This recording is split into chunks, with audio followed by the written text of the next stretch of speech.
Certains s'en foutent, d'autres simplement mauvais. On a des types de 20 ans ici qui en sont à leur 5e peine. On a parlé de moi dans le journal quand j'avais 14 ans. Genre, un jeune de 14 ans terrorise le quartier. Déjà une star. Si le mec nous file pas la thune, on le torture d'abord. Genre un coup de marteau dans la tête ou on lui brûle les orteils au chalumeau. Après, s'il a vu notre visage, on est obligé de le tuer. Ils n'ont pas bien conscience des règles. On leur dit non et ils se retournent en disant « je vais t'éclater ». Vous allez faire quoi? Vous allez faire quoi? Tout peut arriver.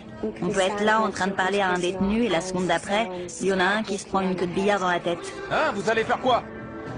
Bienvenue en enfer.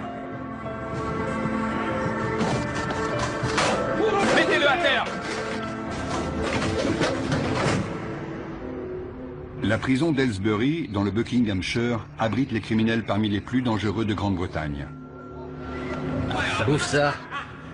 On y croise des meurtriers, des violeurs, des malfrats et des pédophiles. Le plus effrayant, c'est que les plus âgés d'entre eux ont tout juste 21 ans. Un détenu sur 5 purge ici une peine à perpétuité ou d'une durée indéterminée pour protéger la société compte tenu de la gravité de leurs crimes. Pour garder le contrôle de la situation, les surveillants doivent faire preuve d'une vigilance permanente. Mes chaussures? Mais ils doivent également aider ces jeunes à reconstruire leur vie brisée. Ils ne sont pas faciles à gérer.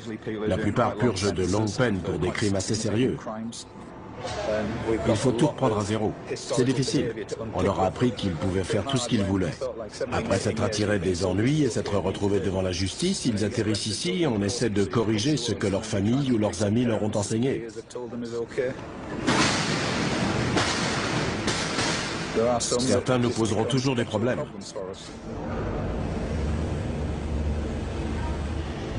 Aylesbury est un établissement redouté au sein de la population carcérale.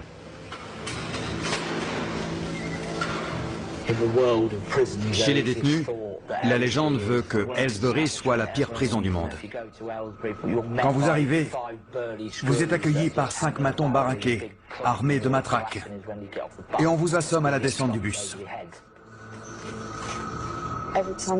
Ceux qui arrivent ont peur parce qu'on leur a dit qu'il y avait des problèmes de gang, des bagarres tous les jours, 4 à 7 par jour. Mais depuis un an, ça s'est un peu calmé.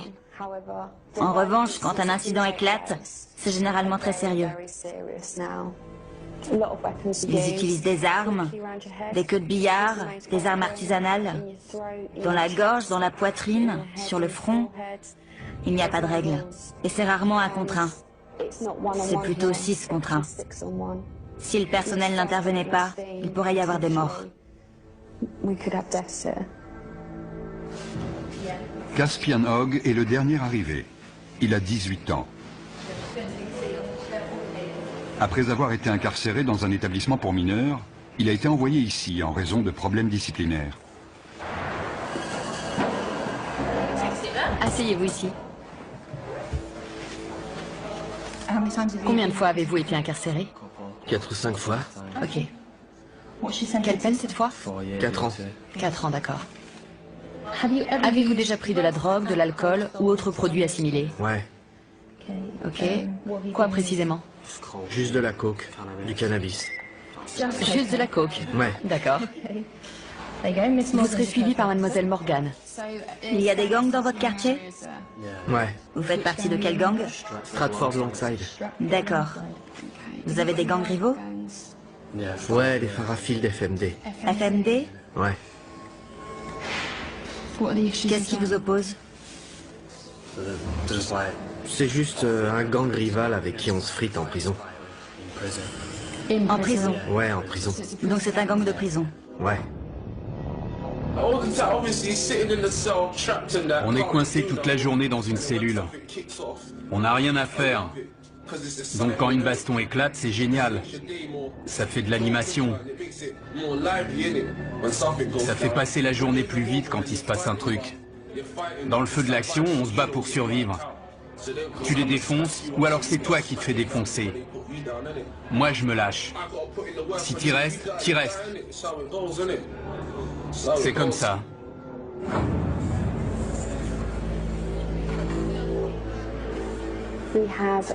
On a des membres de gangs venus de Liverpool, de Birmingham, de Londres, et ils sont tous rivaux.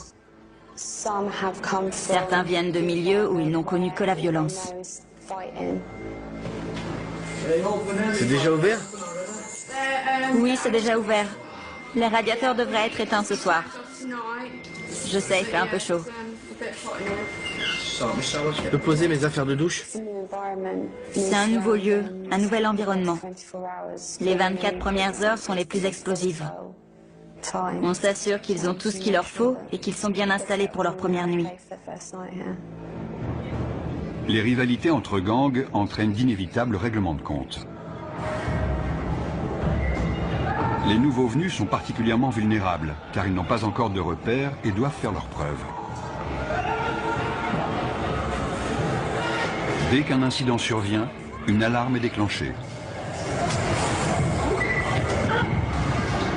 Pour éviter que la situation dégénère, les agents de sécurité interviennent rapidement. Vous êtes blessé? Non, non. Non? C'était quoi le problème? Rien. Allez! Non, non. C'était sûrement pas pour rien. Non, non, non. Ils sont juste venus là, vous frapper pour rien. Je sais ce qui s'est passé. C'est le nouveau qui vient d'arriver. Il s'est déjà battu la semaine dernière. C'était les représailles. Les deux se battaient. Les deux se sont donné des coups à la tête. Ils se disaient bonjour. Vous, ça va? Oui, ça va. J'ai pris un coup dans le sein. Mais si ça se trouve, c'était son coude à lui.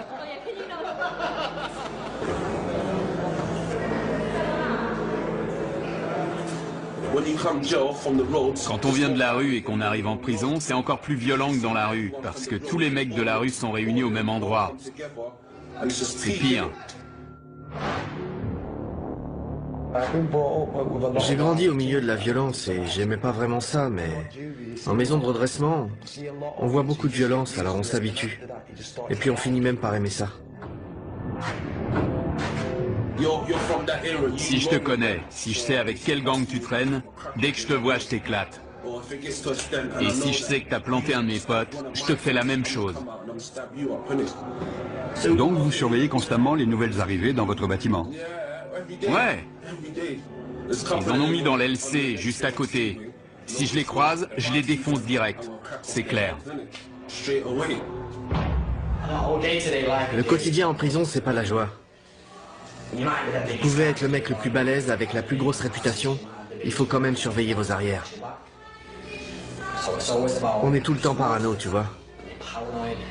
On est sur nos gardes tout le temps, on surveille les autres. On est tous des criminels ici. Comme je l'ai dit, des fois mon but c'est de faire mal à quelqu'un. Des fois je me réveille le matin et je suis pas d'humeur pour ça. Sérieux. Et des fois je me dis que je vais lui mettre la raclée de sa vie. Je me dis quelle différence ça fait. Je sais qu'il me reste que 10 mois à tirer, mais autant aller lui régler son compte. Au cours de leur période d'intégration, avant d'être installés, on propose aux détenus de travailler ou de suivre des cours. Ceux qui acceptent pourront passer plus de temps dans les espaces communs. Il n'y a que 3 surveillants à cet étage et jusqu'à 50 détenus peuvent sortir de leur cellule. C'est le moment dangereux de la journée. Il faut rester très vigilant. On peut avoir tendance à se relâcher parce que 90% d'entre eux sont très corrects. Mais il faut se méfier, c'est notre boulot. La situation peut dégénérer à tout moment. Caspian et 2 nouveaux arrivants ont forcé le passage pour s'introduire dans une cellule.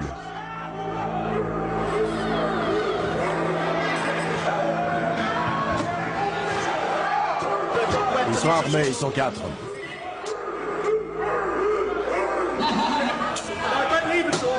Les détenus ont barricadé la porte. Les surveillants ne peuvent pas entrer. Je veux voir tous les détenus dans leurs cellules.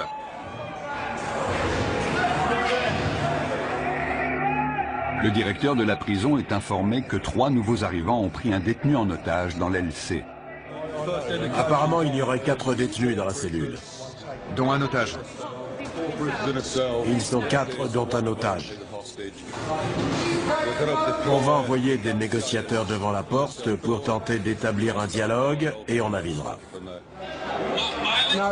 Ma vie est en jeu. C'est pour ça qu'on doit menacer la sienne. D'accord, on va transmettre ce message au directeur. Vous comprenez? On est en danger de mort. On est forcé de faire ça. Je comprends. 3 d'entre eux viennent d'autres prisons. Ils avaient prévu leur coup. Notre priorité, c'est l'otage. Si vous faites pas venir le directeur, je le viole. Je vais le violer. Écoute, tu n'as pas à lui faire de mal. On t'écoutera de toute façon.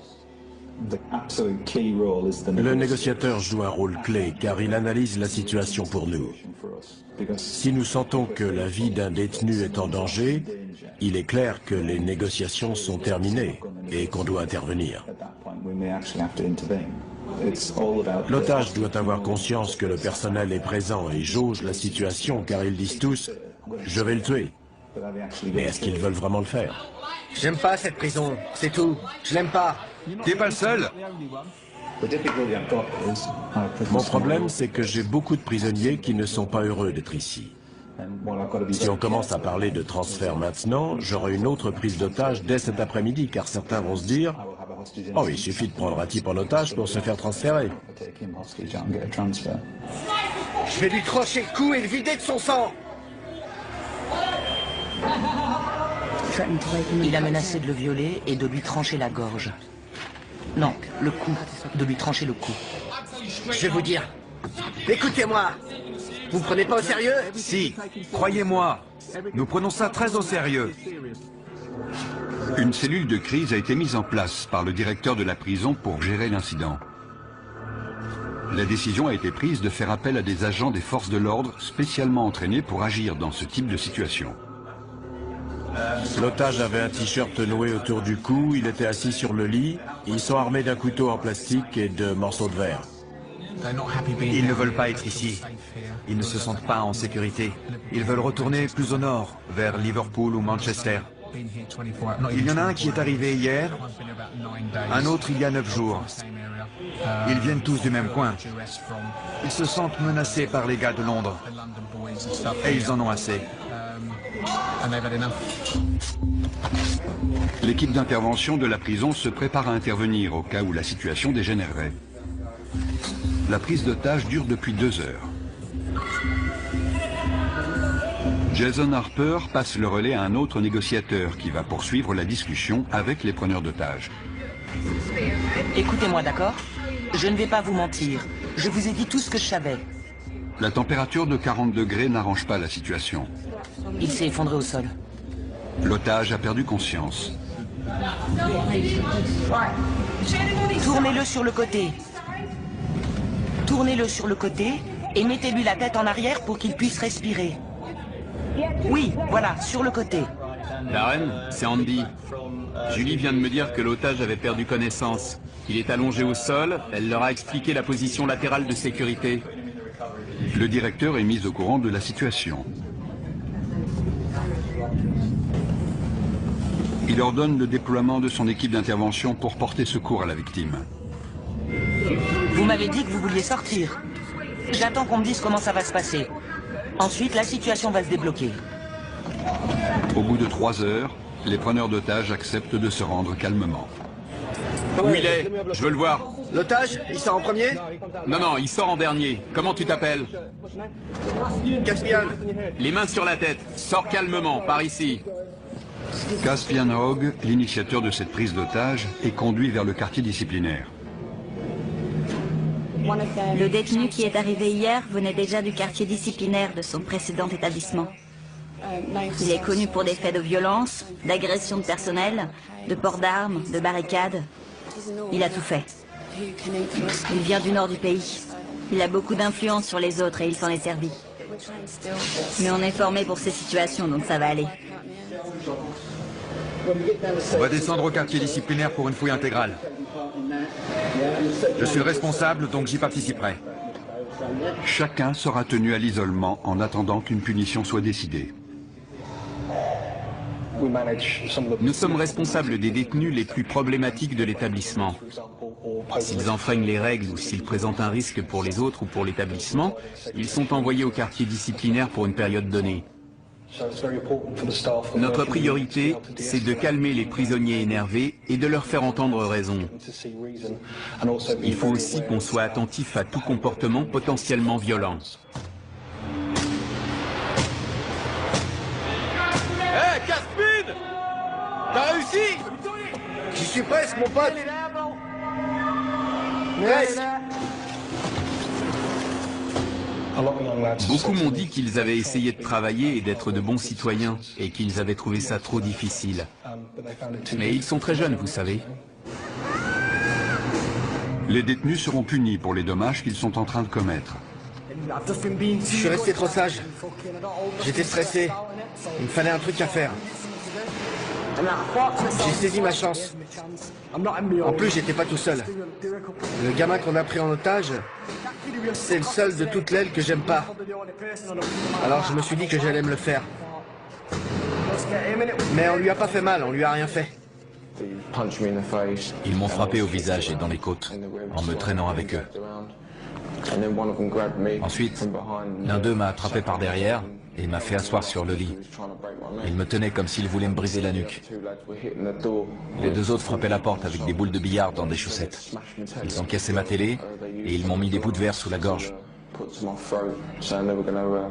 Ils ont dit qu'ils allaient me la trancher.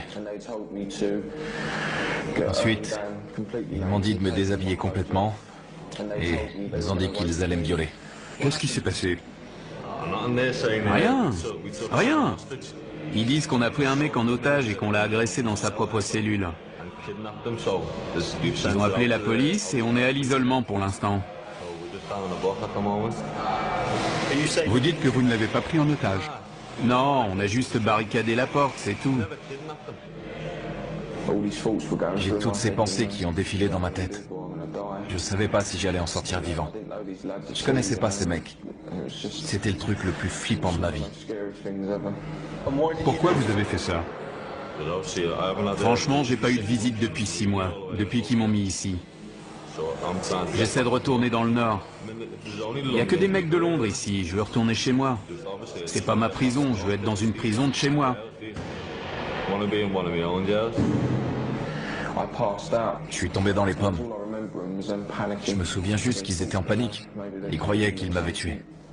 Si on continue les conneries, si on agresse les surveillants, ils nous transféreront. Ça va, Liam? Ouais, et vous? Pas trop mal. J'ai connu des jours meilleurs.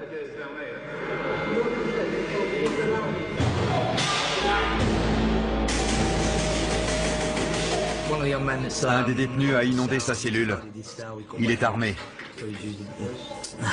Il a cassé le manche de son balai. On lui a demandé de nous le remettre.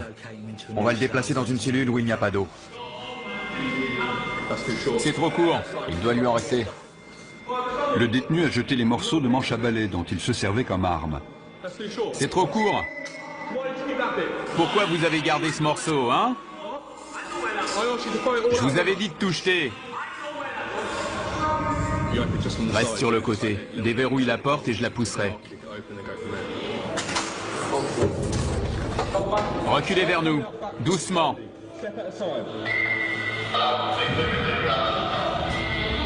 Ne vous retournez pas. Restez face au mur. Le détenu n'a pas obéi et s'est retourné. À partir du moment où on ouvre la porte, les négociations sont terminées. Soit il se rend, soit on intervient. Arrêtez de bouger. Si vous faites pas ce que je vous dis, on devra de nouveau vous immobiliser. C'est compris? Ouais. Super, allez, debout. Tu lui maintiens la tête pendant qu'on le lève. Vous avez entendu? On tourne. On utilise la force que quand c'est nécessaire et de manière proportionnée, mais ça fait forcément mal. Fouille intégrale. Il va maintenant être fouillé intégralement au cas où il aurait dissimulé une arme.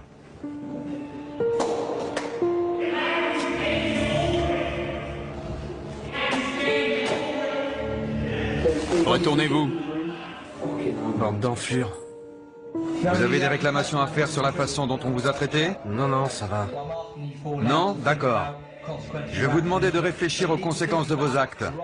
Ce n'est pas la bonne méthode pour obtenir un transfert. Maintenant, je veux que vous alliez vous coucher. Clé. Nous devons les garder dans le quartier disciplinaire pendant un certain temps. Sinon, les autres vont se dire qu'ils peuvent prendre des otages quand ils veulent pour obtenir un transfert. Des détenus de confiance nettoient les dégâts causés par les preneurs d'otages. J'ai choisi la voie la plus facile.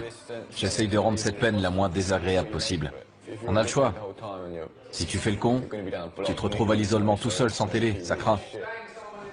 Les détenus exemplaires participent au fonctionnement de la prison, ce qui leur permet de passer plus de temps en dehors de leur cellule. Josh est responsable de la lessive dans le quartier disciplinaire. Ça pue. Dans le quartier disciplinaire, Caspian se plaint d'entendre des voix dans sa tête et demande une aide psychologique.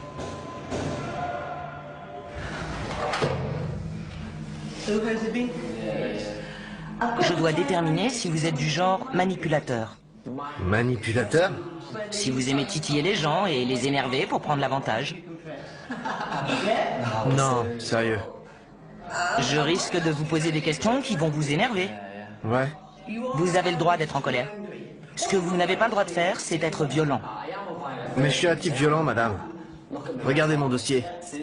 Depuis mes 11 ans, je suis traîné de foyer en foyer et je suis incontrôlable. À 11 ans, j'ai arraché le torse d'un type avec mes dents. J'ai mordu une meuf à l'oreille. On a toujours dû me maîtriser. J'ai toujours le même sentiment. Et je me dis que mon destin, c'est de tuer quelqu'un. Et la perspective de sortir d'ici, de commettre un tel acte, et de revenir en prison pour une peine à perpétuité, ne vous dérange pas? Ça dépend. Quand je pète les plombs, ça me dérange pas, je m'en fous. Je pense pas que je suis un taré. Mais si on m'aide pas maintenant, je vais finir par le devenir. Je ne suis pas convaincu à 100% qu'il souffre de troubles mentaux. Il souffre de troubles émotionnels, ça c'est sûr. Car non seulement il a des pensées violentes, beaucoup de gens en ont, ce n'est pas idéal, mais ce n'est pas un drame, mais il prend plaisir à être violent, ce qui alimente ses pensées et ses fantasmes. Je pense que son comportement pourrait le conduire au meurtre.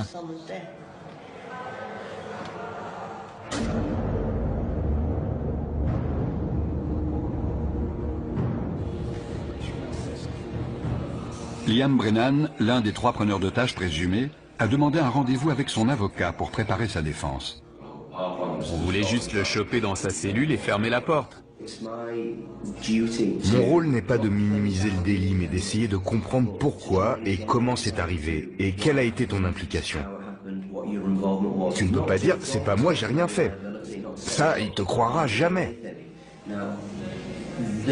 Écoute, différentes peines sont envisageables. J'espère que le juge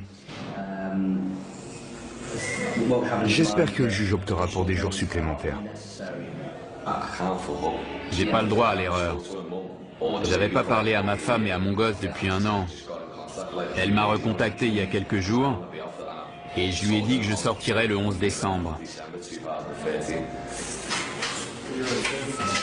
Les services pénitentiaires ont décidé de ne pas poursuivre Liam. Il se retrouve donc en commission de discipline. Asseyez-vous, monsieur Brennan. Je suis juge, je n'ai aucun lien avec cet établissement, vous comprenez? Oui. Vous êtes représenté par monsieur Ahmad, c'est exact? Oui, monsieur le juge. Pouvez-vous vous identifier, s'il vous plaît? Jason Harper. Vous serez le témoin de cette affaire? Oui. Il est dit que le 29 mai, vous avez retenu une personne contre son gré. Coupable ou non coupable? Non coupable. Monsieur Ahmad? Qu'avez-vous vu monsieur Brennan faire exactement? Il a passé beaucoup de temps à la porte avec moi pour m'expliquer leurs intentions. Je ne veux pas parler à votre place, mais si je comprends bien, il n'a pas menacé ni brutalisé d'une quelconque façon la victime. C'est exact. Lorsque vous étiez dans la cellule, avez-vous exprimé clairement votre désir de coopérer avec... Vous orientez l'accusé. Oui, monsieur le juge. Ne le faites plus. Vous connaissez la loi et la notion de complicité. C'est comme le chauffeur du véhicule qui attend les braqueurs de banque. Il sera coupable de vol même s'il n'a pas pénétré dans la dite banque. Monsieur Brennan n'a apparemment eu aucun contact physique avec ce détenu qui était apparemment séquestré. Avez-vous vu les autres retenir la victime? Je n'ai vu personne le retenir. Quelle était la taille de la cellule? Petite, c'est une cellule de prison. J'ai du mal à croire que vous n'ayez rien vu. Ça me paraît inconcevable. Ou alors il ne s'est rien passé. Parce que sinon vous l'auriez forcément vu. C'est ça que vous me dites? Je dis pas qu'il s'est rien passé. Je dis juste que j'ai rien vu. Je regardais de l'autre côté, vous avez entendu Monsieur Harper. Je lui ai parlé pendant un long moment. Il est très clair pour moi que vous étiez tous les trois complices dans cet incident et je n'ai aucune hésitation à vous déclarer coupable. Je vous impose 32 jours de détention supplémentaire. Vous avez tout compris? Oui, j'ai compris. Cette procédure est terminée, merci. Pourquoi n'a-t-il pas été mentionné que la victime avait été dénudée et menacée de viol? Ça m'a surpris. Ouais, ça m'a étonné aussi. C'est mon jour de chance. L'agression n'a pas fait l'objet d'une poursuite pénale car la victime a eu trop peur pour témoigner. Dans le quartier disciplinaire, tous les privilèges, y compris la télévision, sont retirés.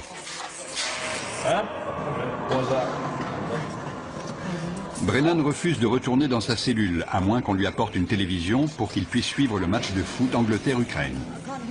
Je ne vous entends pas. Vous savez quoi? Quoi? Je suis coincé ici 2 semaines sans télé, donc je m'en fous de m'attirer des ennuis. Liam, je ne veux pas que vous restiez ici plus longtemps que nécessaire, car vous êtes quelqu'un de bien. C'est vrai. Je peux vous proposer des activités, de la peinture, ou alors vous pouvez demander des cours. Moi? Demander des cours? J'ai pas suivi de cours depuis mes 11 ans, demander des cours? J'ai pas envie de me pendre. Michel Morris parvient enfin à convaincre Brennan de rejoindre sa cellule. Pour sa participation à la prise d'otage, Caspian est condamné à 38 jours de détention supplémentaire. Caspian, c'est votre dernière chance d'obtempérer. J'ai dit non. Les surveillants tentent de le raisonner, mais il refuse de retourner dans sa cellule. Il sera envoyé dans le quartier disciplinaire jusqu'à ce que le directeur estime qu'il est capable de rejoindre les autres détenus. Caspian, si tu ne suis pas nos instructions, on t'immobilisera de nouveau. D'accord? Personne n'est au-dessus du système. Il y a des règles, des procédures, des lois à suivre, que vous soyez un détenu ou un surveillant. Personne n'est au-dessus de ça. Debout, debout. Caspian, par ici. Il n'y a qu'à l'extérieur qu'on peut considérer ces jeunes de 18 ans comme des adultes. Beaucoup n'ont pas la maturité d'un adulte. Ils sont très influençables et peuvent s'attirer des ennuis. Entre là-dedans. Je vais demander à l'infirmière de venir te voir. S'ils me remettent avec les autres, je vais vous dire la vérité. Je vais faire mal à quelqu'un. Sérieux, je déconne pas. S'ils me remettent là-bas, je vais choper un de ces connards et je vais le défoncer comme il faut. Je suis sérieux. J'ai l'impression d'avoir une double personnalité. Tout m'énerve, tout le monde m'énerve. J'aimerais parler à quelqu'un, mais j'ai la tête en vrac. J'ai l'impression qu'elle est énorme. Il y a tellement de trucs là-dedans, je me sens vraiment en colère. Je suis en rogne. Il y a certains détenus que je n'aimerais pas voir libérés avant très longtemps. Parfois, on travaille avec eux simplement pour les aider à gérer le fait qu'ils sont en prison. Mais je n'ai jamais rencontré de détenu que je ne pensais pas pouvoir aider à répondre à son environnement de façon plus positive.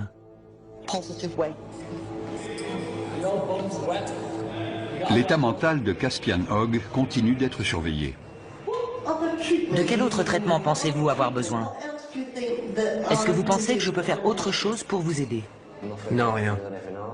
Il n'y a rien d'autre que vous puissiez faire. Pensez-vous que vous avez besoin d'apprendre à contrôler vos émotions? Non, je crois pas. Je connais mes émotions et je crois plutôt que j'en ai pas assez. J'essaie de pleurer, mais j'y arrive pas. Je peux pas pleurer. Sauf des fois, ça vient sans prévenir, ça arrive. Vous voyez de quoi je parle? Je pleure pas quand il se passe un truc triste. Ça m'arrive même de rire. Pour vous, est-ce plus normal de penser à ce que ressentent les autres ou de ne pas y penser? Ça dépend des moments. Là, c'est moi, je suis là, je vous aime bien. Vous me comprenez? Mais si vous tombez sur moi un autre jour, quand je suis en mode furieux, je vois des choses différemment. Tout est en vrac. Je pense comme un psychopathe. Quand j'étais gosse, j'ai jamais voulu devenir policier ou ce genre de truc. Déjà, quand j'avais 8 ou 9 ans, j'ai toujours voulu tuer des gens. Mon père s'est fait assassiner quand j'avais 6 ans. C'est un truc de dingue, quoi. Depuis, c'est le brouillard. C'est le bordel dans ma tête. Jeudi, je vous ai pris rendez-vous avec un psychiatre. Cool. Je ne sais pas à quelle heure ce sera. Ok. Il vous prescrira peut-être des médicaments. Je serais content s'il m'en donne. Mais s'il m'en donne pas, je serai en rogne. Ça vous mettra en colère? Ouais, carrément. Je suis convaincu qu'on ne naît pas bon ou mauvais. On apprend de notre environnement comment réagir au monde qui nous entoure. Et certains apprennent que la meilleure façon de réagir à ce monde, c'est par l'agression ou la violence. Super papa, tu sais comment je t'aime? Et quand tu l'ouvres, c'est marqué gros comme ça. Le père de Caspian a été assassiné quand il avait 6 ans. Il est donc très conscient de son rôle de parent. Je veux pas que mon fils grandisse dans les mêmes conditions que moi. J'avais 14 ans quand je l'ai eu, mais j'ai vieilli. À l'époque, j'avais pas toute ma tête. Je faisais que fumer de l'herbe, voler, j'étais débile. J'étais un gamin, donc je faisais des trucs de gamin. Maintenant, j'ai mûri. Il faut que je prenne mes responsabilités pour mon fils. Je veux qu'il aille à l'école pour qu'il soit intelligent. Je veux pas qu'il finisse comme moi dans la rue ou en prison. Qu'il soit obligé de commettre des crimes. Je vais être là pour lui, qu'il puisse me parler ou me demander de l'argent quand il en a besoin. Je vais être un père pour lui, c'est tout. Il faut que je sois un bon père. C'est con de jamais le voir, c'est vrai. C'est horrible. Il faut tenir le coup et pas lâcher l'affaire. Je peux lui parler de temps en temps, c'est déjà ça. Devon avait 15 ans quand son fils est né. À l'époque, je voulais pas de gosse, tu vois. Mais c'est arrivé comme ça. Elle m'en parlait tout le temps. Et alors je me suis dit, pourquoi pas? Quelqu'un va peut-être te régler ton compte demain. Tu sais pas où tu vas finir, alors autant pas perdre de temps. Vous avez vraiment pensé à la mort à ce moment-là? Ouais, évidemment. Dans mon quartier, il y a beaucoup de violence. Des gens meurent tout le temps. On n'est jamais à l'abri, ils peuvent vous dégommer quand vous traversez la rue. Pour certains détenus, le téléphone est le seul moyen de rester en contact avec leur famille. Ouais, tu me manques, bonhomme. Non, tu peux pas venir me voir. Papa est occupé. Papa nourrit des animaux. Je sais pas comment ça se met. Je veux pas que ça lui tombe dessus. Dans la chapelle de la prison, Josh se prépare pour la fête des pères. Exceptionnellement, les détenus exemplaires sont autorisés à passer du temps avec leurs enfants. Je peux jouer avec lui? On peut se rouler tous les deux par terre, je peux lui courir après. Une fois, il voulait que je vienne l'attraper, mais je pouvais pas aller plus loin. Je suis heureux de pouvoir passer 5 heures avec lui au milieu des rires et des pleurs. J'ai envie de l'attraper et de lui faire des câlins. Tu peux ouvrir la bouche? Bravo. Ça me plaît pas de le voir se faire fouiller, mais je préfère avoir cette relation avec lui. J'ai de bonnes raisons de changer. J'ai un gosse et une fiancée, une famille qui a besoin de moi. Pour être honnête, si j'avais pas ma famille, je me serais sûrement pas comporté aussi bien. Viens là, mon grand. Ils ont besoin de moi. Ils comptent sur moi pour sortir d'ici. Où elle est, ta cape? Tu fais ton timide? Si je me comporte bien, je retrouverai ma famille. C'est simple. Si je joue le jeu, je gagne tout. Sinon, je perds. Comment ça va, ma belle? Oh, arrête.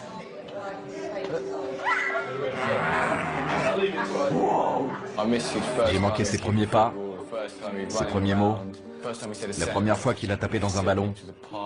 Je ne l'ai jamais emmené au parc. Je ne l'ai jamais réveillé de sa sieste. Maintenant, il va sur les toilettes, il me dit qu'il est grand. C'est toutes ces petites choses. J'ai tout manqué. Je veux être là pour le border le soir, pour me réveiller avec lui. La nuit, il vient dormir avec sa maman. Je veux être là quand il fait ça.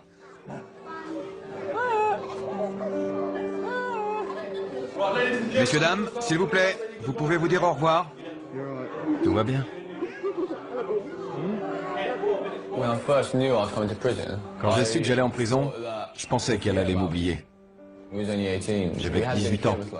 Et on était ensemble depuis 2 ans et demi. C'est un vrai test pour des adolescents, de rester fidèles et loyaux. Quand on est en prison, on ne pense qu'à ça. Il faut pouvoir compter sur quelqu'un de confiance pour traverser ça. Sinon, on craque. Je pourrais être là toutes les nuits à imaginer qu'elle me trompe. À plus. Je t'aime.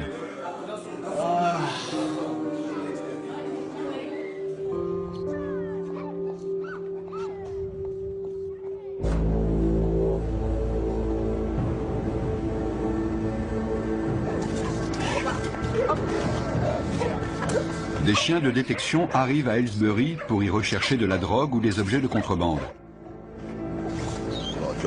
Il y a beaucoup de dealers en prison, et ça ne risque pas de s'arrêter. Il y a de l'argent à se faire.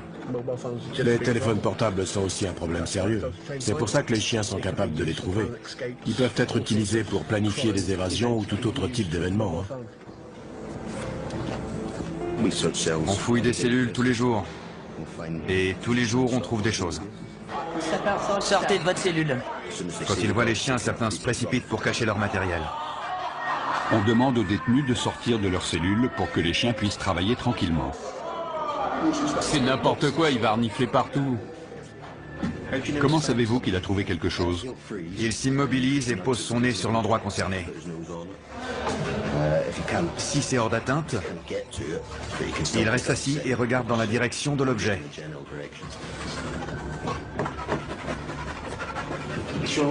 Il a l'air très intéressé par la fenêtre.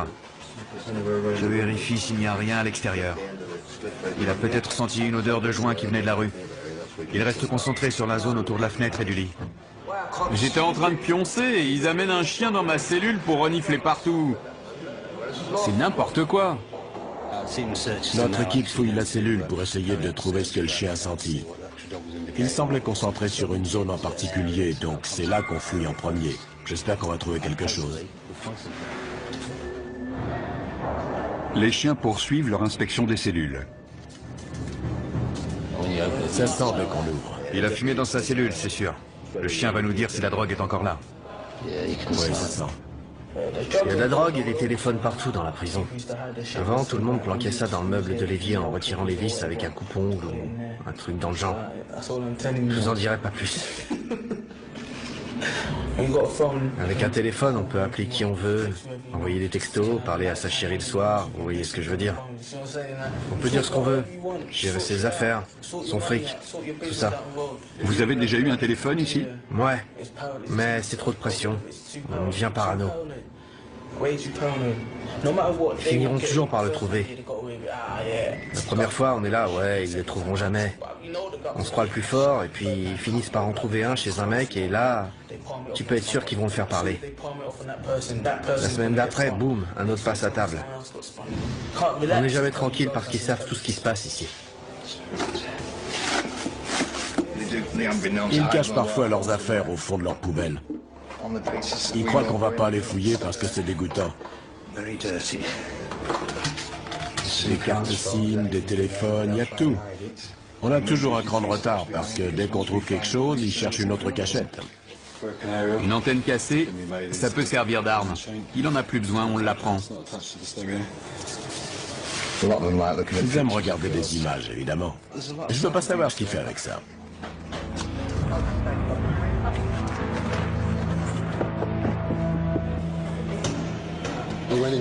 Dans une cellule, on a trouvé un téléphone avec un chargeur. Donc, nos équipes vont l'inspecter une deuxième fois. On a trouvé des petites choses, mais le plus important, c'est de montrer qu'on est vigilant et qu'on peut lancer ce genre d'opération quand ça nous chante. C'est intéressant d'observer leur réaction. Certains détenus n'étaient clairement pas rassurés à l'idée qu'un chien allait inspecter leur cellule. 5 semaines après avoir pris en otage un codétenu, Liam Brenham retrouve son ancienne cellule. Mate mes affaires, elles sont trempées. C'est pas grave, il y a tout, non? C'est une photo de mon fils, ça. C'est pas normal, non? Qu'est-ce qui se passe? C'est quoi le problème? C'est lui le problème. Si ça te pose un problème que j'ai pris l'autre en otage, je suis là, je t'attends. Sinon, casse-toi. Liam. Vous trouvez ça normal? La photo est trempée, mes chaussettes aussi. Et il me dit que c'est pas grave. Arrêtez de crier, d'accord? N'empirez pas la situation. La cellule a dû être fouillée. C'est ça la fouille? Sérieux? C'était collé à la base. Écoutez, le lendemain, on a mis un cadenas sur votre porte. Vous l'avez vu? On n'a pas ouvert cette cellule depuis 5 semaines. Et alors? C'est ma faute peut-être? Je n'étais pas là. Je ne sais pas comment ça s'est passé. Mais est-ce que ça vaut vraiment le coup de vous attirer encore des ennuis? Non. Vous ne croyez pas? Non, mais ça m'énerve qu'ils me disent ça. Oui, mais vous venez juste de revenir. Le mieux, c'est de faire profil bas. Tout ce que les surveillants de cette aile savent de vous, c'est que vous avez pris un codétenu en otage et que vous avez causé des problèmes pendant votre isolement. C'est la seule image qu'ils ont de vous, vous comprenez? Vous en avez conscience? Ouais. Ils n'arrêtent pas de dire que les surveillants leur manquent de respect. Mais ce sont eux qui sont grossiers avec nous, qui nous manquent de respect et qui voudraient qu'on prenne des pincettes avec eux. Comme s'ils étaient des gosses à qui on devait apprendre les règles de la prison. Ils ont entre 18 et 20 ans, ils sont censés être adultes et savoir rester respectueux. Un bon comportement peut permettre aux détenus d'être transférés plus près de leur domicile. Quand j'ai Tasha au téléphone, j'entends les mouettes derrière elle. Quand je serai transféré, elle sera tout près de moi. On partagera le même ciel, on sera au même endroit, on entendra les mêmes choses. C'est comme si je rentrais déjà chez moi. Josh va purger le reste de sa peine à proximité des siens. Soucieux de contrôler ses pulsions violentes et de rentrer chez lui, Caspian a accepté de prendre des antipsychotiques. Ça calme ce qui se passe dans ma tête. Et ça marche? Ouais, dans un sens. Mais c'est pas génial. Je me réveille le matin, il y a des taches de baffe sur le drap. J'ai même pas d'oreiller, j'ai carrément oublié. Est-ce que vous vous sentez mieux? Est-ce que ça a calmé vos pensées? Ouais, les pensées ont disparu, mais le problème c'est l'état dans lequel ça vous met. J'aime bien être un peu défoncé, mais là, j'ai l'impression d'être un zombie, tu vois. Genre, un taré sous médoc. Le mec complètement à la masse. C'est pas bon, ça. Les fantasmes, les pensées violentes, Les désirs de meurtre et de notoriété liés à ces meurtres ont grandement diminué. Il a même expliqué qu'il avait parfois la tête vide. J'aimerais maintenant travailler avec lui pour qu'il essaie de comprendre ce qui se passait dans sa tête et qu'il sache où demander de l'aide si ses pensées venaient à ressurgir. 90% des détenus que nous accueillons ici vaquent à leurs occupations et font ce qu'on leur demande. Il peut y avoir de petits incidents, mais c'est tout. Ce sont les 10% restants qui causent la majorité des problèmes. Ils ne veulent pas rester tranquilles ni faire ce qu'on leur dit. Ils se rebellent constamment. Ils essaient de créer le désordre pour saper notre travail.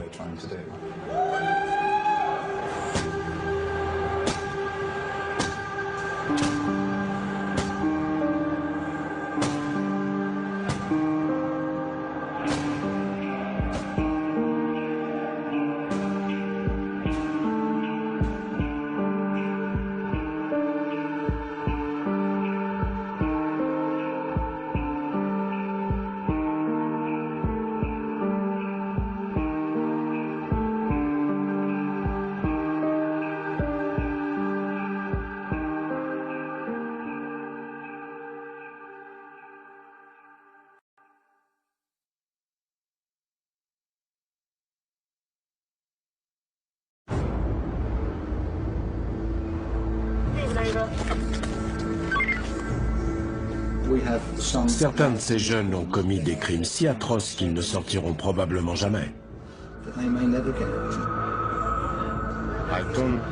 Je suis en prison depuis 10 mois.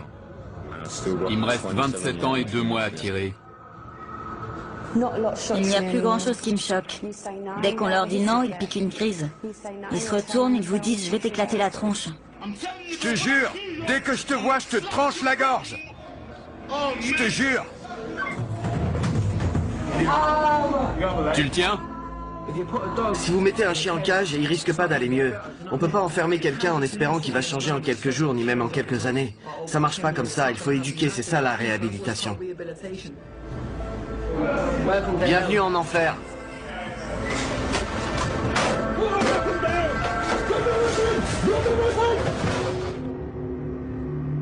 Le personnel de la prison d'Aylesbury est chargé d'encadrer des jeunes de 18 à 21 ans, parmi les plus dangereux et les plus imprévisibles d'Angleterre.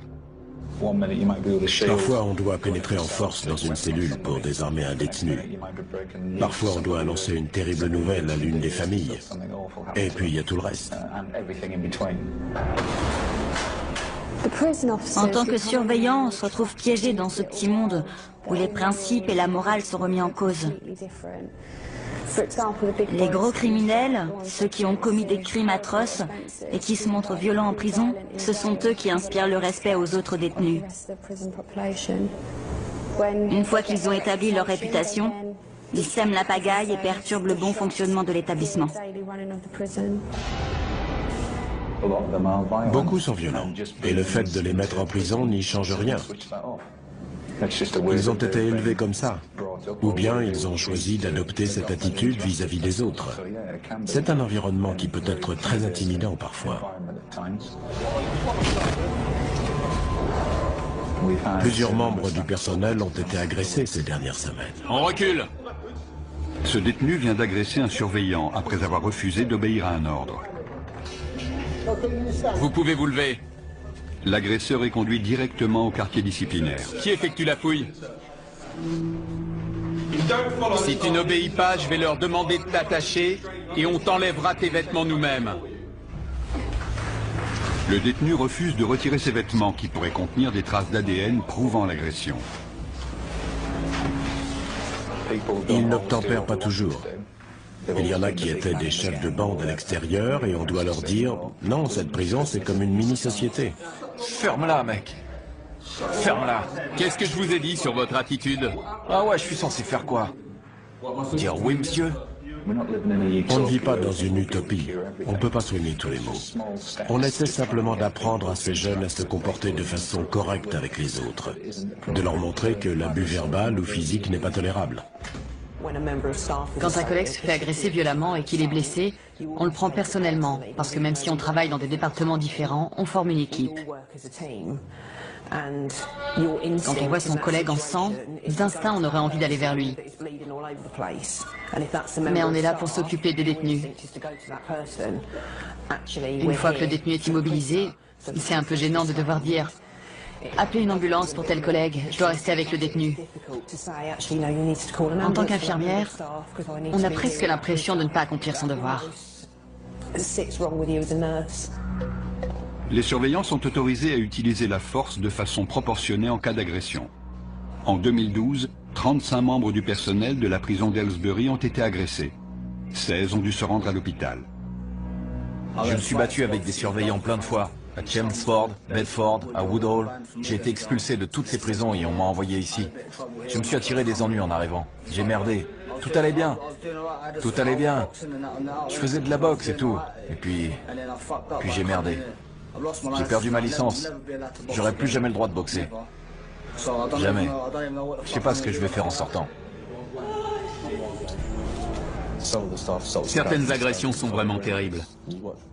Quand on y repense, on se dit que certains ont même de la chance d'être encore en vie. Ça va? Viens avec moi. Debout! Une surveillante vient d'être attaquée. Zoé, ça va? Qu'est-ce qui s'est passé? J'ai pris un coup de boule. Je sais pas qui c'était. Ce qui a changé, c'est la propension des détenus à s'en prendre au personnel féminin. C'était un tabou avant. Et on pouvait s'attendre à des représailles de la part des autres détenus si l'un d'eux s'en prenait à une femme. Je tremble toujours dans ce genre de situation. Mes jambes sont les premières à me lâcher. Je vais vous laisser vous diriger vous-même vers le quartier disciplinaire. À la moindre entourloupe, mes collègues ont pour consigne de vous immobiliser. Vous n'aurez pas de deuxième chance, c'est compris? Dans les autres pays, les surveillants ont des armes, des tasers, nous on n'a rien. Quand ils sont contents et qu'ils ont de quoi s'occuper, ils ne nous agressent pas. Je crois que l'opinion publique n'a pas conscience de ça. Les gens s'indignent parce que les détenus ont la télé, des consoles de jeux, des baskets. Mais ce qu'ils ne voient pas, c'est que tant qu'ils ont leurs privilèges, ils n'agressent pas le personnel. Pour moi, c'est tout ce qui compte. Et puis la télé, on peut facilement leur enlever. On a affaire à des jeunes gens qui ont du mal à communiquer, du mal à exprimer leurs émotions. Ils peuvent être violents, c'est vrai. Et c'est inacceptable. En faisant la tournée du quartier disciplinaire, je peux très bien passer devant une cellule et entendre des insanités sur ma mère, mes enfants, recevoir des menaces de mort. Mais si j'y retourne le lendemain plein de rancune, plein d'agressivité, en demandant des comptes, comment est-ce que je peux établir un dialogue? Les surveillants ne doivent pas seulement faire face aux violences envers leurs collègues. Ce détenu a tenté de se pendre. Assez, ça suffit. Arrêtez. Une fois le nœud coupé, les surveillants doivent attacher Ryan Buckley pour l'empêcher de se blesser.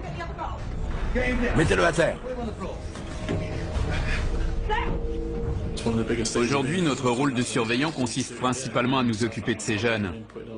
Mes collègues et moi, on a passé beaucoup de temps à parler avec ce gamin, mais là, il n'y a rien à faire. Il ne veut rien entendre et il a des tendances assez inquiétantes. Ryan, je veux juste regarder votre cou. C'est bon, j'ai rien. Vous voulez pas discuter un peu? Ryan, laissez l'infirmière vous examiner une seconde. Je vais bien. Sûr? Je veux juste jeter un œil, après je vous laisse tranquille. Calmez-vous et je reviens vous voir pour discuter. Vous êtes blessé? Non. On joue un jeu très dangereux. Ryan peut avoir des pensées très violentes et il peut craquer à tout moment. Il vient d'essayer de se pendre et on a été obligé de le maîtriser. Dans l'état où il est, je crois qu'il se fiche de tout.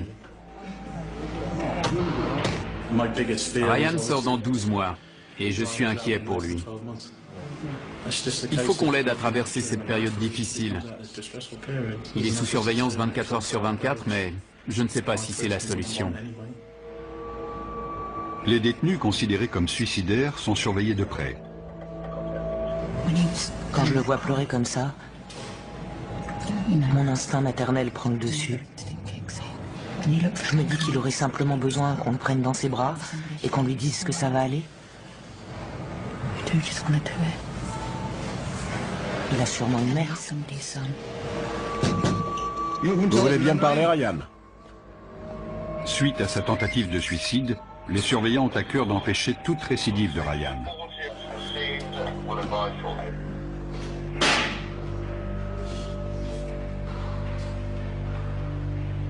Qu'est-ce qu'il fait? Il va s'asseoir dessus.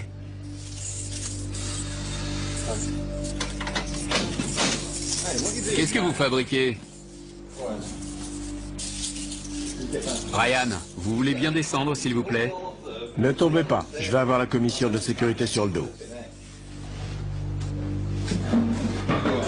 Ça me rappelle une scène de sueur froide, vous l'avez vu? Il faut me dire ce qui ne va pas. Votre comportement est inquiétant. Qu'est-ce que vous ressentez? Vous êtes heureux? Triste? C'est l'enfer. J'en ai marre de cette vie de merde. Vous avez essayé de vous étrangler avec vos lacets. On va donc procéder à une évaluation des risques et on va retirer les objets avec lesquels vous pourriez vous faire du mal. D'accord? Laissez l'infirmière vous examiner rapidement. Je veux juste jeter un œil, Ryan. Calmez-vous et je reviens vous voir pour discuter. Je vais bien. Sûr? Vous êtes blessé? Non. Il a des marques de ligature assez importantes au niveau du cou et une légère éraflure sur la nuque. Il a aussi des coupures sur les bras, mais je pense qu'elles se sont rouvertes quand on l'a immobilisé. Sans son accord, je peux pas faire grand-chose. Je repasserai plus tard s'il change d'avis. Pour l'instant, il n'est pas disposé à me voir. Ryan. Ryan, il faut vraiment essayer de vous calmer.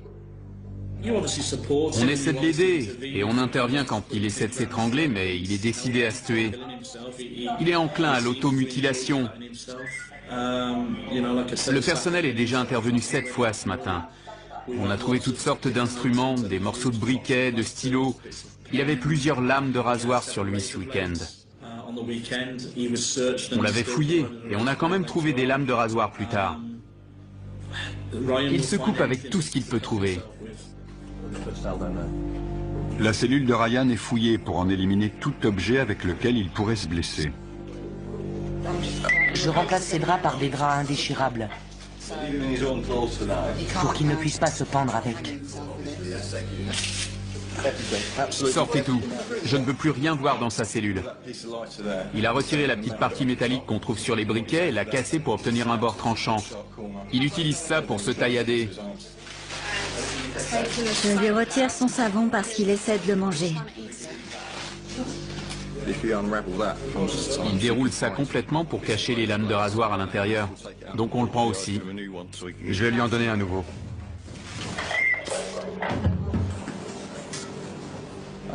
On lui a pris ses draps et ses lacets de chaussures. Donc là, il n'a plus rien.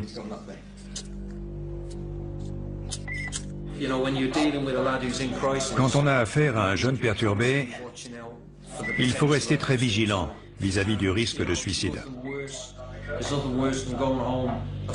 Il n'y a rien de pire que de partir à 5 heures le soir, de souhaiter bon courage à tout le monde en souriant, après une bonne journée, et de revenir le lendemain pour apprendre que tel détenu s'est pendu. C'est terrible. C'est la pire chose qui puisse arriver.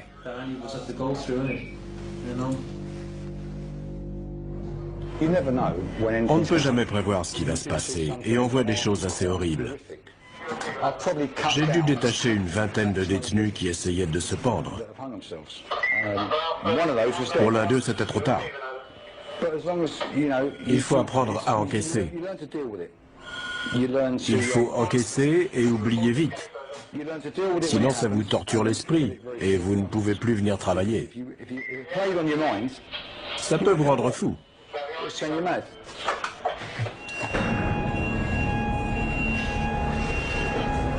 Une alarme est déclenchée dans l'LC. Emirali Oxey a poussé un surveillant et attaqué un agent d'entretien.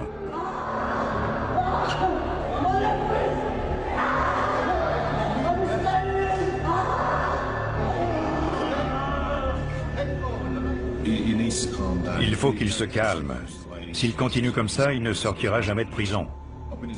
J'ai eu l'occasion d'apprendre à le connaître et je pense que si quelqu'un peut l'aider, c'est moi. Mon poignet! Mon poignet! C'est un garçon sympathique en réalité. Mais il a un côté sombre. C'est un peu Dr. Jekyll et Mr. Hyde. Il bout de l'intérieur, ses yeux sont exorbités. On peut voir la rage qu'il habite. Il n'arrive plus à se contrôler. Il a beaucoup de force, il est très athlétique. Et il pourrait démolir n'importe quoi, peu importe qui se trouve sur son chemin. Même si ses parents débarquaient, ça ne suffirait pas à le calmer quand il est dans cet état.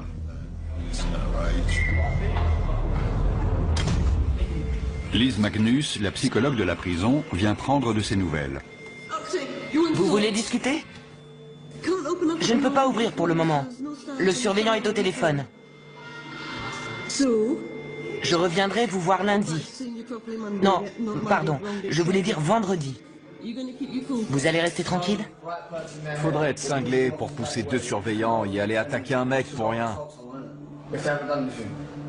Faudrait avoir un problème. Évidemment qu'il m'a provoqué. Il vient à ma porte pour m'emmerder. Je lui dis de partir et il me traite de tapette. Il me traite de tapette et il me fait « laisse tomber ». Comment ça, laisse tomber? Faut être sérieux là, il a pas à faire ça. Il a pas à faire ça. Ça se fait pas.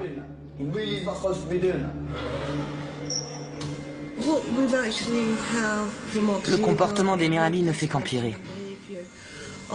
On a déjà eu des incidents violents avec lui et il a déjà passé pas mal de temps en quartier disciplinaire, mais jusque-là, il avait simplement dégradé du matériel. C'est la première fois qu'il s'en prend directement à un membre du personnel. Il l'a déjà fait dans d'autres établissements. Mais ici, à Aylesbury, c'est la première fois. Il a reconnu les faits quand je lui ai parlé. Et il m'a dit que son but était d'être transféré dans une autre prison.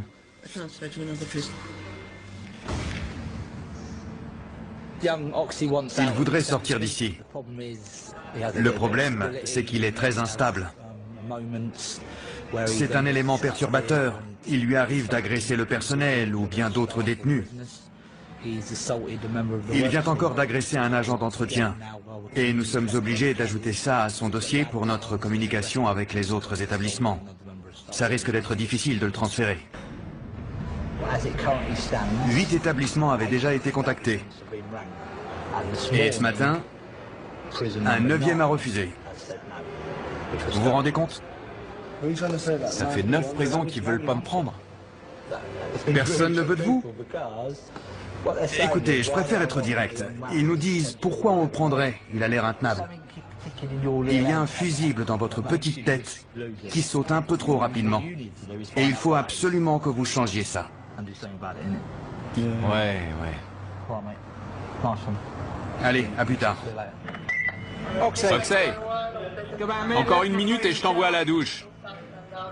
Hier, je sais pas ce qui m'a pris. Mais je me suis défendu. Ils m'ont greffé le nez. Ils m'ont niqué le visage. Donc je vois pas pourquoi je leur ferais pas la même chose. Je pense que je vais continuer.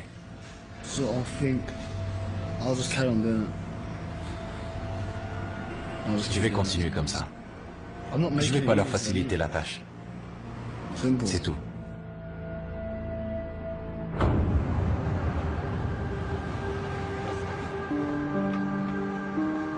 À la prison d'Aylesbury, c'est l'heure des visites. Les visites, c'est le moment que j'attends le plus. On n'a pas grand-chose à espérer ici à part ça. On est enfermé 15 heures par jour. Jess, la petite amie de Louis, lui rend visite 1 fois par semaine. Vous avez un soutien-gorge à armature? Oui. On peut pas faire grand-chose pendant les visites. Les bisous et les câlins, ça me suffit, tu vois. Je suis content qu'elle vienne me voir, ça me rend heureux. Quand je sortirai, on pourra se retrouver au lit, tu vois. J'ai plus que 9 mois à tirer. Louis Bibi. Oui, il est au fond. Je le vois, merci. Louis a fait la connaissance de Jess en correspondant avec elle par courrier. Ça va, toi? Ouais, ça va. T'es sage? Ouais, je suis sage. C'est vrai? Ouais. Cool, j'ai un truc à te montrer. Ah? Ah. Je vais pas pouvoir t'embrasser, on dirait. Arrête. T'es pas gentil. Non, je plaisante, t'énerve pas. Depuis que j'ai rencontré cette fille, je tiens à quelqu'un pour la première fois de ma vie. On s'est mis ensemble il y a 2 mois. Je lui ai demandé de m'épouser au bout de 2 semaines et elle a dit oui. C'est la première fois que quelqu'un croit en moi. Tu te tiens un carreau? T'es sage? Ouais, je me tiens tranquille. Je te crois pas. Tu me regardes pas dans les yeux. C'est parce que tu me fais rire. Avant de rencontrer cette fille, je pensais qu'à enfreindre la loi. J'ai mené une vie de dingue depuis mes 8 ans. J'avais 12 ans quand on m'a pincé pour la première fois. J'ai été arrêté pour cambriolage une 15aine de fois. J'ai dû en commettre 600 ou 700 dans ma vie. Maintenant que je l'ai rencontrée, je sais que je vais changer. Je veux pas la décevoir. C'est ça l'amour. Maintenant, j'ai des projets. J'ai eu mon diplôme. Ouais, je suis fier de toi. T'es fier de moi? Tu vas trouver un boulot facilement maintenant. Tu rêves? Mais si. C'est jamais facile de nos jours. Il faut que je lui achète une bague. En sortant, je me trouverai un job. On fera peut-être des enfants, on aura une maison avec des gamins qui courent partout.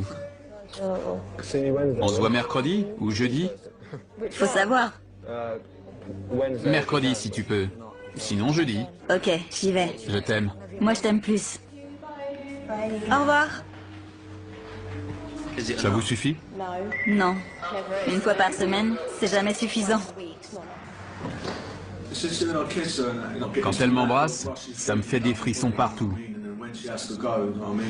Après, quand elle s'en va, j'ai envie de pleurer, tu vois.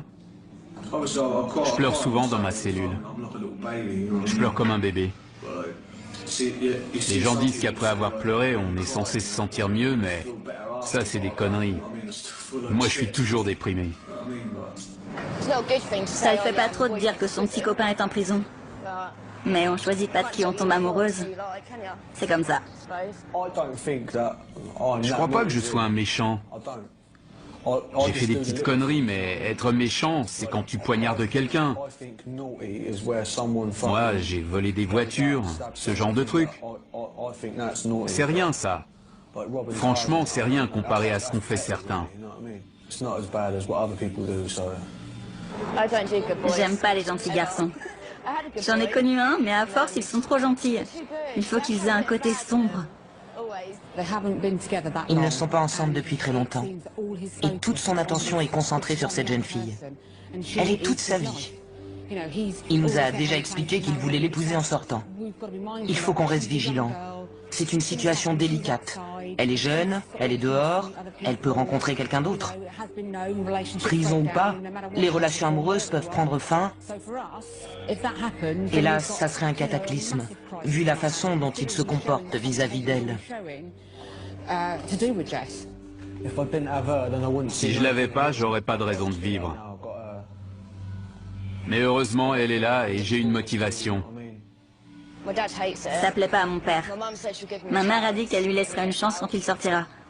Mon père est plus réservé, mais il le connaît pas. Peut-être que ça ira mieux après. J'espère, parce que sinon, je suis dans le pétrin. Je reviens te voir mercredi au jeudi. Je crois que j'ai des potes ici qui en ont marre parce que j'arrête pas de parler d'elle. Toute la journée, je fais que parler d'elle. Il faut absolument croire que les gens peuvent changer. C'est l'objectif final. On fait ce métier pour protéger la société en gardant ces personnes ici le temps de leur peine. Mais il faut leur proposer quelque chose. On attend d'eux qu'ils travaillent, qu'ils deviennent meilleurs et qu'ils prennent leurs responsabilités. On essaie de les amener vers une situation où, à leur sortie, ils pourront trouver un travail ou une formation. Ça réduit leurs chances de revenir ici un jour.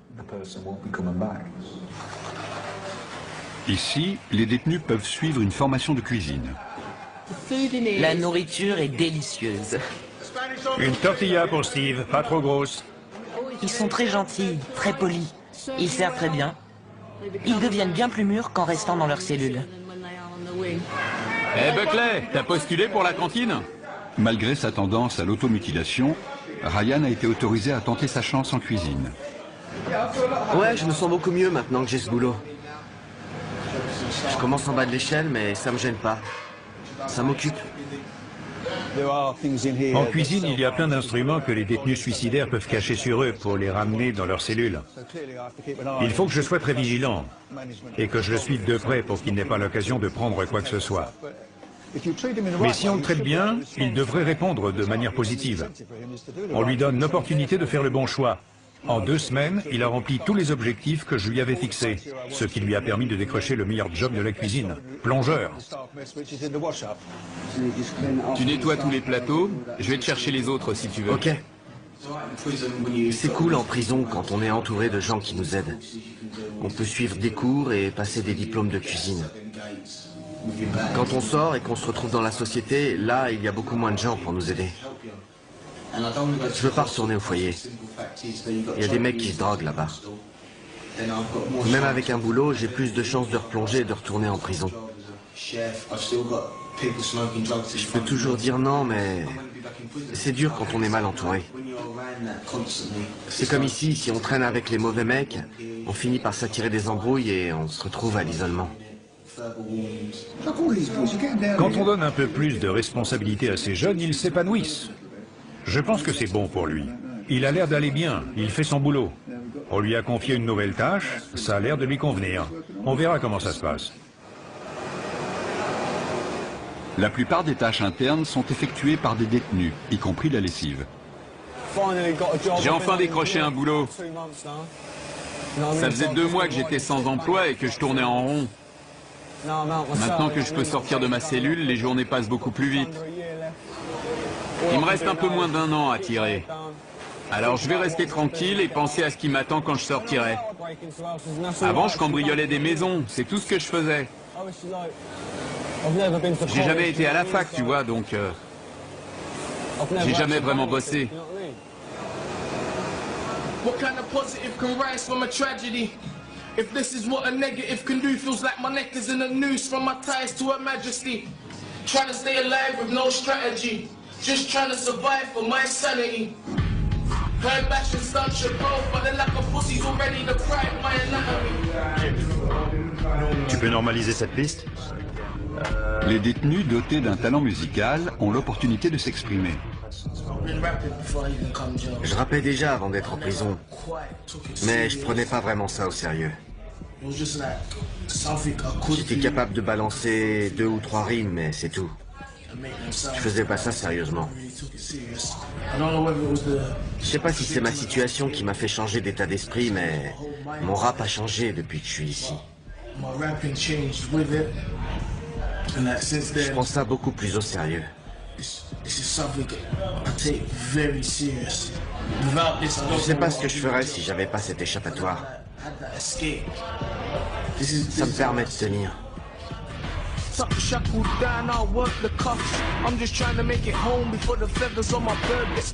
Condamné à perpétuité, Kenny Cornwall exprime souvent sa frustration en dégradant le matériel de la prison. Je crois qu'on l'a contrarié et il a pété les plombs. Il a dit « si je peux pas jouer, personne joue ».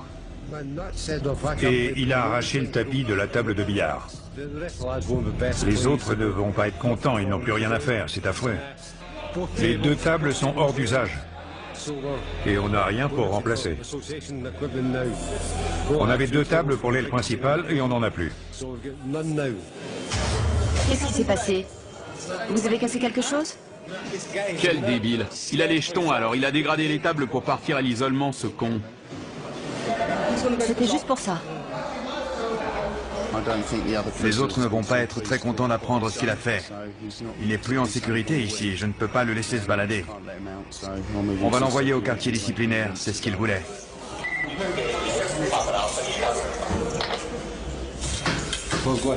J'ai trouvé 2 queues de billard cassées en 2. Certains détenus sont très lunatiques et peuvent vite s'énerver. Donc il faut être vigilant et bien vérifier qu'il ne manque rien pour que personne ne soit blessé avec une arme de ce genre.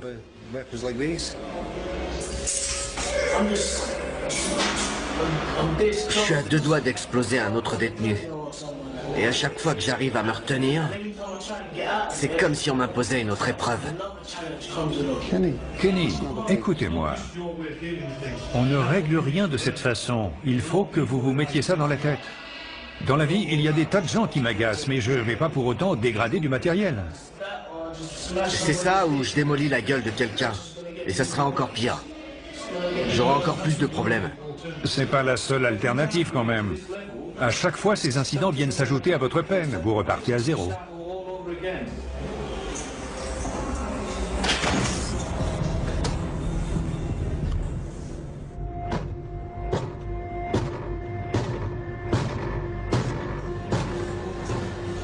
Qu'est-ce qu'il y a, Oxley? Quand qu'on mange?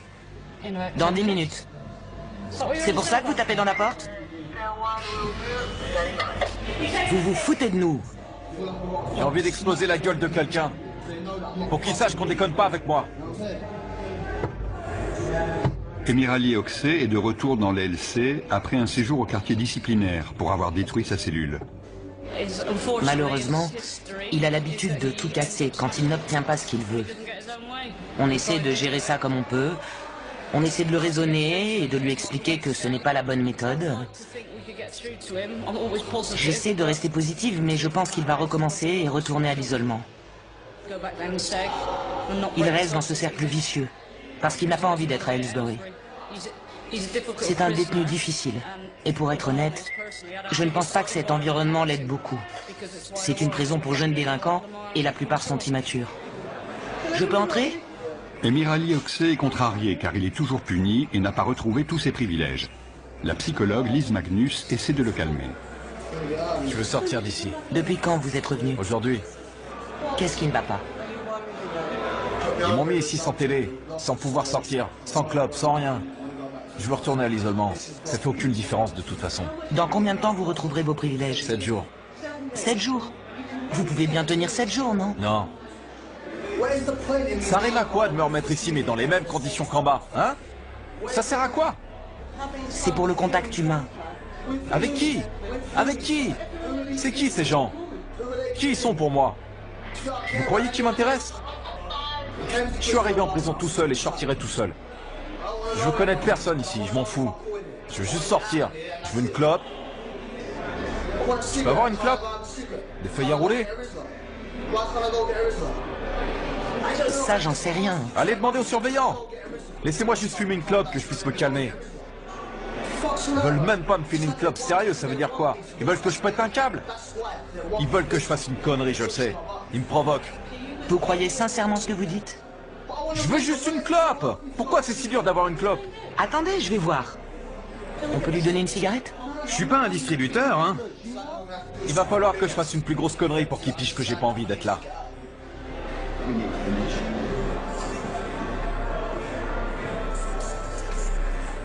Si ça règle le problème de lui donner une cigarette, pourquoi ne pas lui donner? On peut pas céder au chantage. Tout le week-end, il nous a tannés pour une cigarette. Il a tout détruit à l'isolement.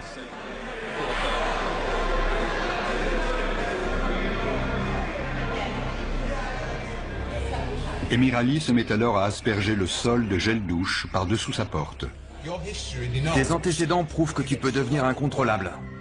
Donc, pour le moment, on est obligé d'essayer de raisonner avec toi à travers cette porte. Et même derrière cette porte, tu prouves que tu es incontrôlable en mettant en danger les gens qui sont à l'extérieur. Il ne sait plus quoi faire. Il avait clairement affirmé qu'il était le chef de la prison et qu'il nous contrôlait tous. Il est en train de comprendre que ce n'est pas le cas, alors il essaie d'attirer l'attention par tous les moyens. Emirali, qu'est-ce qui se passe? Qu'est-ce que vous avez encore fait? J'ai traité quelqu'un de fillette. De fillette? J'en reviens pas que vous ayez osé. Plusieurs de ses requêtes ont été refusées aujourd'hui et ça ne lui plaît pas. Il estime qu'il devrait pouvoir retourner dans l'LD immédiatement. Suivez-moi. Oxley est de nouveau escorté jusqu'au quartier disciplinaire.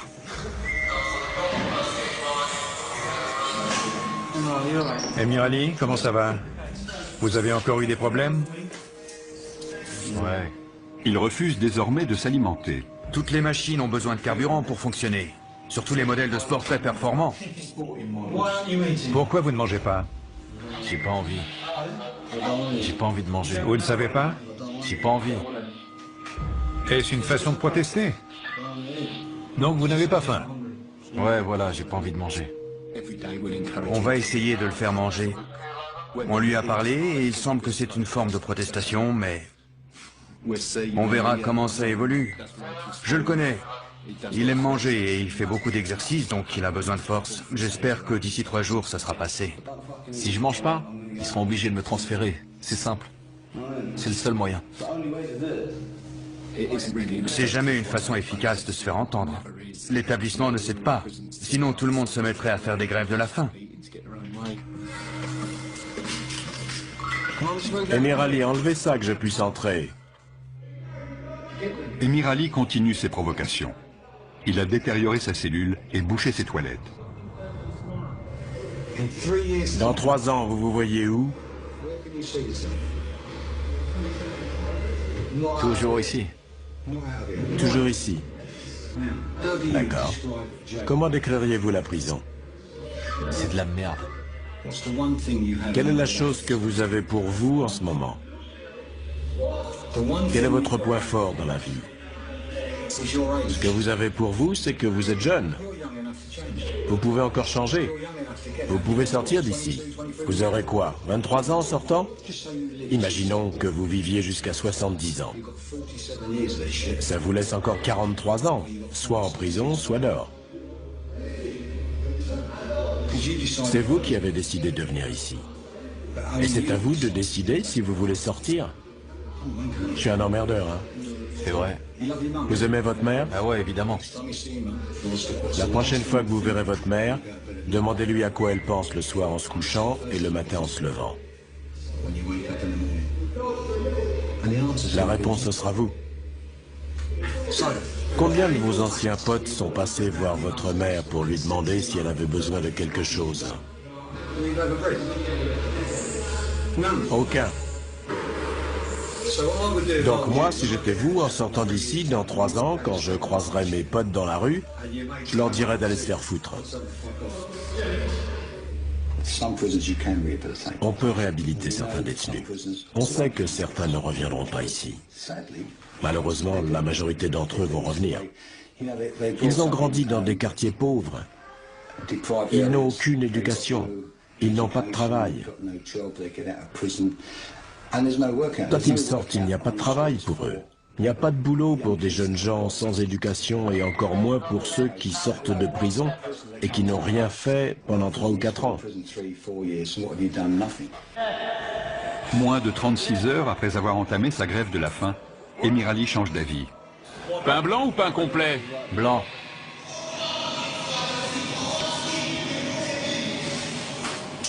Et votre grève de la faim?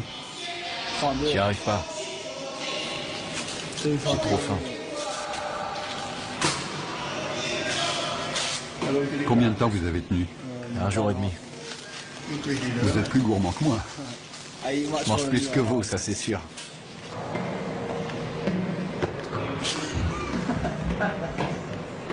Vous savez, quand je suis arrivé ici, j'étais sans l'esprit. Je vais ressortir complètement dingue. En arrivant, mon cerveau allait bien. J'étais normal, tranquille. Ils m'ont déglingué.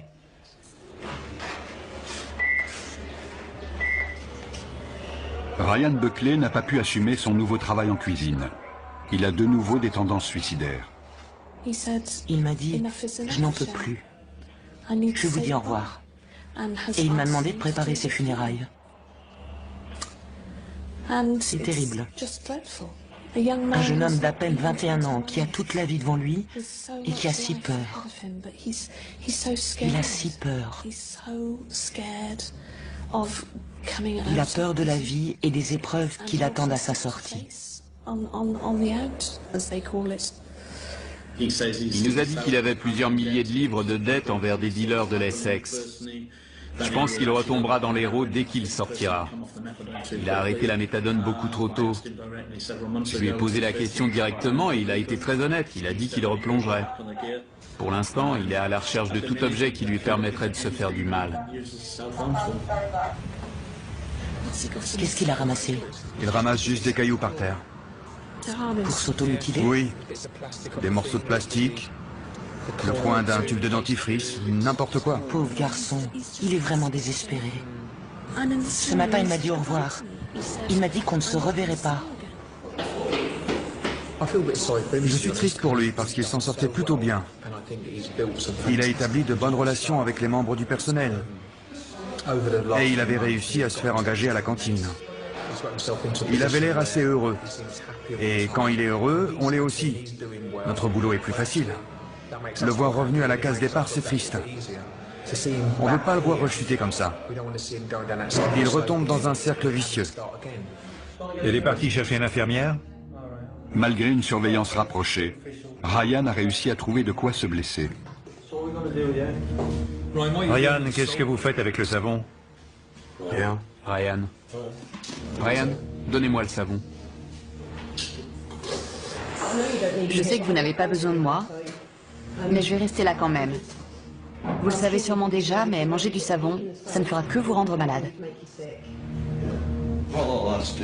Quand ces jeunes arrivent en prison, c'est comme s'ils cessaient de grandir. S'ils arrivent en prison à 14 ans, ils ne se développent pas socialement au-delà de cet âge. Ils restent bloqués quelques années, et après, ils mûrissent. Je ne sais pas depuis combien de temps Ryan est en prison, mais il est resté très immature. C'est terrible de voir Ryan dans cet état. Il souffre de divers troubles assez complexes. Je ne sais pas si nous sommes les mieux qualifiés pour traiter ces troubles, mais étant donné notre travail et notre expérience, nous faisons du mieux que nous pouvons. Avec quoi vous vous êtes fait ça? Un rasoir. Juste à cette main? Non. Alors où? Ça va. Malheureusement, certains ne supportent pas leur situation et tentent de mettre fin à leur jour. Nous les connaissons bien, car nous sommes leurs parents de substitution. Nous mettons tout en œuvre pour les aider à s'en sortir. Nous avons mis un jeune homme sous surveillance permanente, car le risque d'incident est trop important.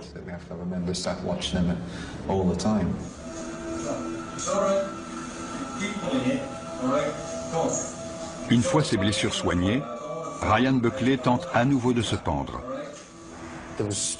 Il y avait de la bave et de la morphe partout. Ça semble radical, mais pour lui retirer son nœud, j'ai été obligé d'enfoncer mes doigts dans la peau de son cou pour pouvoir passer mon couteau de secours. Il avait perdu conscience. Ses lèvres étaient bleues, ses yeux exorbités. C'était une tentative sérieuse. Les gardiens réaniment Ryan et lui sauvent la vie. On doit faire tout ce qu'on peut pour le remettre d'aplomb. Il faut essayer de l'encadrer au mieux pour lui permettre de retourner dans la société sans être un danger ni pour les autres, ni pour lui. Pour l'instant, il faut attendre et voir comment ça va se passer. Dans le quartier disciplinaire, un détenu a décidé de protester par la saleté. Votre alarme est allumée? Qu'est-ce qui se passe? Non, elle est cassée. Elle arrête pas de s'allumer toute seule. Ok, appelez-nous si vous avez besoin de quelque chose. D'accord. Il a jeté des excréments dans le couloir après avoir brisé sa fenêtre d'observation. Je ne supporte pas cette odeur. J'ai besoin de lavande. Dans la cellule voisine, Emirali Oxé a une fois de plus tout saccagé. Cette prison, c'est un vrai trou à rats. Sérieusement, vous avez vu ça? Je sais que c'est les mecs comme nous qui en font un trou à rats. C'est de la faute de la direction. Ils ont qu'à pas nous enfermer comme ça. Si j'ai fait ça, c'est parce qu'ils m'ont bien fait chier l'autre jour. Ils m'ont trop emmerdé. Je prends ma revanche. C'est tout. Je m'en tape. La plupart de ceux qui entament ce genre de protestation par la saleté ne sont pas mentalement dérangés. Ils font ça parce que c'est ce qui cause le plus de répulsion. Et leur but est de faire entendre leur mécontentement de la façon la plus claire possible. Une équipe en tenue de protection intervient pour mettre fin à l'incident et permettre le nettoyage des lieux. Tu crois que tu me fais mal? T'es qu'une lopette! Le détenu est placé dans une cellule spéciale, entièrement vide. Emir Ali, lui, choisit de ne pas résister. Je sais pas ce qu'ils ont dans la tête pour faire ça. Ils doivent avoir des problèmes. Pour faire des trucs pareils. Je comptais vous voir dans la salle de discussion aujourd'hui. Et c'est tombé à l'eau. Je m'arrêterai pas. Qu'est-ce que je peux vous dire pour vous convaincre de ne plus faire ça? Je veux me barrer d'ici. Je sais. Mais vous savez que je ne peux pas faire grand-chose à ce sujet. Je peux être votre porte-parole, c'est tout. Tout le monde ici serait ravi de vous voir partir. Mais qui va vouloir de vous? On doit essayer de leur inculquer beaucoup de choses avant qu'ils ne repartent d'ici. Il faut leur apprendre à s'en sortir en étudiant des cas concrets. Par exemple, si quelqu'un vous propose de la drogue, vous dites quoi? Soyez honnête. Il faut réussir à les convaincre que les choses peuvent changer et qu'une fois dehors, ils auront changé et ils pourront aller de l'avant. J'essaie juste de passer une bonne journée, mais bon. Je sais déjà que ce sera pas le cas. Depuis qu'il est à Aylesbury, Ryan Buckley a passé 220 jours sous surveillance permanente pour sa propre sécurité. Louis Bibi espère s'installer avec sa fiancée, Jess, dès sa sortie. Le refus d'obéissance d'Emir Ali Oxey lui a valu 576 jours de prison supplémentaires.